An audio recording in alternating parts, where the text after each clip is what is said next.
আইডিতে রিপোর্ট মারার যে অপশনটা থাকে ফেসবুক টিম এবং ফেসবুক মেটা, আপনারা এই ফেসবুক অ্যাপস থেকে আপনারা এই অপশনটি তুলে নিয়ে যান।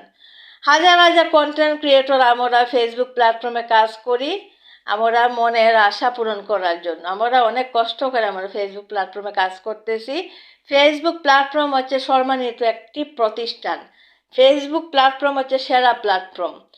হাজার হাজার কন্টেন্ট ক্রিয়েটরের স্বপ্ন ভেঙে যাবে। আপনারা যাতে আইডিতে রিপোর্ট মারতে না পারে সেই অপশনটি আপনারা বন্ধ করে দিবেন।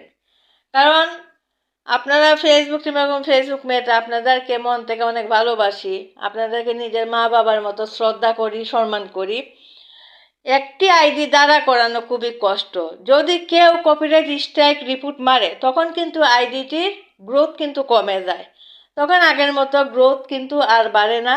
এই আইডিটা কিন্তু একসময় বাদ হয়ে যায়। ঠিক আছে, ফেসবুক প্ল্যাটফর্মে যাতে বদনাম না হয় এবং আপনাদের প্রতিষ্ঠানটা খুবই নামি দামি প্রতিষ্ঠান, সেই জন্য বলতেছি অনেক অনেক কন্টেন্ট ক্রিয়েটর আইডি স্ক্যামার এবং হ্যাকাররা কিন্তু নষ্ট করে দেয়, তারপর দোষ পড়ে আপনাদের উপরে যাতে দোষ না পড়তে পারে আপনারা রিপোর্ট মারার অপশনটি মেহেরবানি করে বন্ধ করে দিবেন। তাহলে আমরা কন্টেন্ট ক্রিয়েটররা আমরা নিরাপত্তাভাবে ফেসবুক প্ল্যাটফর্মে কাজ করতে পারবো। আপনাদের কাছে ফেসবুক মেটা এবং ফেসবুক টিম বিনীতভাবে অনুরোধ করতেছি, আপনারা যদি এই অপশনটি বন্ধ করে দেন তাহলে আমরা কিন্তু ফেসবুকে শান্তিপূর্ণভাবে সবাই কাজ করতে পারবো।